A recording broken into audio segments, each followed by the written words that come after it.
Ny synodam-paritany n'Antananarivo andrefana no synodam-paritany fahafolo nahazo fiofanana tamin'ny fanatanterahana ny fanaovan-tsony mpiara-miasa teo amin'ny filohan'ny FGKM sy ny tale jeneraly ny CNAPS ny tanjona ao anatin'ity fanaovan-tsony mpiara-miasa ity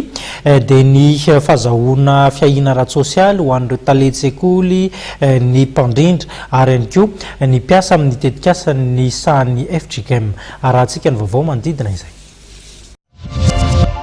Anjato ny sekoly FGKM manerana ny nosy 30 ny sinoda ary Antananarivo andrefana ny sinoda fahafolo izay manomboka ny ambonina mpamarinana hatreny amin'ny sampanan'ny komuna Fiananakazobe.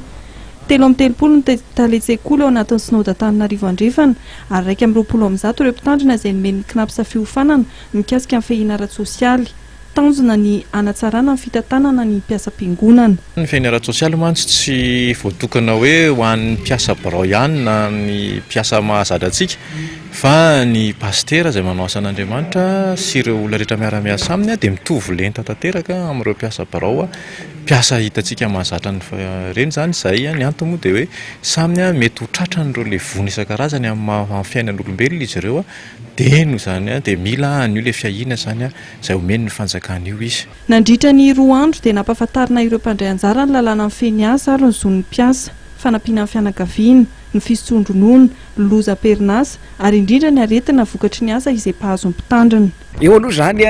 ny areti-maso faran'izay aingana moa zany amin'izareo saika manao solomaso ny akamarony dia ny aretin'ny tosi-dra mifandraika amin'izany koa ny aretin'ny fo ohatran'izay ihany koa moa zany dia ny aretim-bavony noho ny amin'ny haben'ny asa ary tena zava-dehibe eo anatrehan'ny mpiasa izany fiahina ara-tsosialy izany. Tena ilaina ny fiofanana satria ny tsy fahafantarana ny lalàna sy ny zo fototra maha-olona dia mahatonga ny fahaverezan-jo. Firofiron'ny mpitandrina izay tsy mahatanteraka ny atao hoe cotisation aty amin'ny CNAPS rehefa tonga ny fotoana ny fialan-tsasatra dia indrisy ka tena ilaina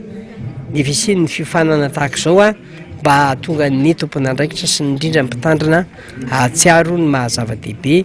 ny mahatonga azy ampikambana ao anatin'ny CNAPS. Aorian'ny fiofanana dia misy ny fanaraha-maso ataon'ny contrôleur-ny CNAPS izay midina ifotony eny anivon'ny toeram-piasana. Araka ny nahafantarantsika azy voatsela akory izay no demandry ilay mpanakanto fanta-daza Johnny Hallyday androany nanatanterahana ny fandevenana azy ary aorianan'ny fandarana fiainana izany aorian'ity fampahalalam-baovao ity dia hoarahantsika ny rehetra mifanandrify amin'izay fandevenana ny Johnny Hallyday izay dia ampahafantarana izany tsika mpijery ny fahitalavitra matv fa dia izy ny fandarana manokana natokana ho an'ity mpanakanto fanta-daza eo amin'ny mozika maneran-tany ity. Azadiny manaraka izay faranantsika hatreto ny fampahalalam-baovao tokolasy toboko vavy mankasitraka anao nanaraka izany hatramin'ny farany ho manaraka indray tsika miaraka eto velomatoa.